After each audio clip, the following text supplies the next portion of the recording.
Hey, what's going on YouTube? Welcome back to Upstate Speedtests, and today is a pretty exciting day because right over here we have the brand new iPhone 15 Pro Max, and I'm doing this unboxing on the Speedtest channel for a couple of reasons. Number one is I'm excited for the improvements in the 5G modem with the Qualcomm X70 modem.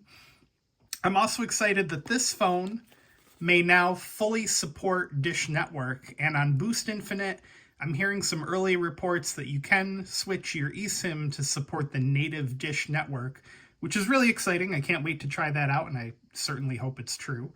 And then the other improvements like the battery life, the thinner bezels, and the improvements to the telephoto camera are also super exciting. So to do this unboxing for you guys, I bravely sacrificed the cover of my Chinese takeout menu so you can't see my IMEI numbers. So what I'm going to do is I'm going to unbox this, and then a little later on, after I get everything set up, I'm going to take you guys out for a couple speed tests with it.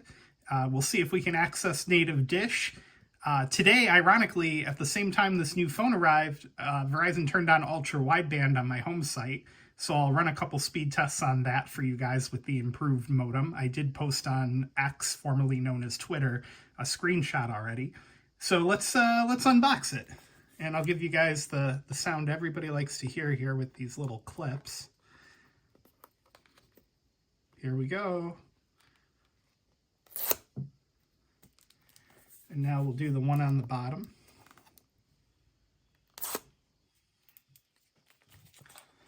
I got the 512 gig blue titanium iPhone because I'm getting further and further into making content these days. Here we'll do the top one too. Here we go. So yeah, 512 gig blue titanium. Oh, the edges. A lot of YouTubers have said that it's hard to really know how the phone's going to feel, obviously, until you get it in your hand. And the chamfered edges on this feel really nice. Like they've got a little bit of a more rounded top. Perfect, in my opinion. There's the new action button there for you. And there's the larger camera sensors on the back with the 5x telephoto, or the prism lens as they call it now. So yeah, I'm going to get this bad boy booted up. There's your braided USB-C to USB-C cable for the first time with the USB-C charging port on the bottom. And I did get a 15 Pro Max fine woven case that I did an unboxing on my main channel. I heard these are kind of garbage, so we'll have to see how it holds up. Let me boot it up for the first time. Ta-da! So yeah, let me get this set up. We'll run a couple speed tests, see if we can't connect to native Dish, and we'll try out the brand new 5G ultra wideband in my neighborhood that just got turned on today. Ta-da! All right, it's a little late at night right now, by my standards anyway. And after a lot of rigmarole, I actually have the 15 Pro Max hooked up to native Dish Network running on Boost Infinite. Basically, older lines are not eligible to hook up to Dish, so I had to open a new line of service in order to do this.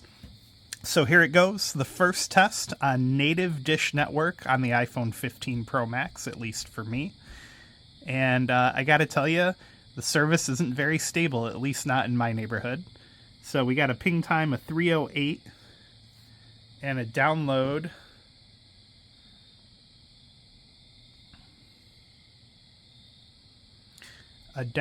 of about 2.3 and an upload of about 2.6. Now, keep in mind I'm in a little bit of a valley here, and there's a Dish Network tower on the tippy top of the hill that I live on, and one further down in the valley. And I can tell you that the data, another way I can tell is that the data is being routed through Las Vegas. And let me pull up here. When I search for who is my ISP, it comes up as Amazon.com Inc., which I know Amazon is providing the back-end services for Dish. So I'm very confident that this is working on Dish Network, and I'm really looking forward to testing this around town this week and potentially longer. Dish does have an extensive network built up here in the Binghamton area. It's actually pretty impressive. So give me 1 second. I'm going to switch over to Verizon now, and we'll test their ultra wideband that just got turned on in my neighborhood today. Okay, we are switched over to Verizon Wireless. Verizon, like I just mentioned, just turned on mid-band 5G, their 3.7 gigahertz C-band today. And let's fire away and see what happens. Sorry if it's slightly blurry. It's not the greatest lighting out here on my back deck. And there goes Verizon. Now, I've been told that this is probably only 60 megahertz until they get better backhaul to the site. So hopefully it'll get faster with time, but still pretty impressive speeds compared to even a few days ago. We got 235 on the down, 76 for the ping, which isn't that great, but not terrible. Loaded ping times are a bit high, jitter at 6, and the upload at 7, so clearly more optimization to do. Let me switch over to T-Mobile, and we'll see how they're doing here on the new 15 Pro Max. All right, we are connected to T-Mobile Ultra Capacity. T-Mobile, most of their sites around here are running gig backhaul. Very evident, as if you're close up to a site and it's not loaded down too bad, you top out around 7 to 8 down.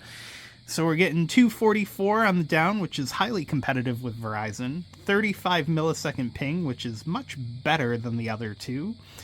362 loaded, jitter at 5. The upload is going to also be similar to Verizon at 9.22. So all in all, Verizon and T-Mobile, very competitive.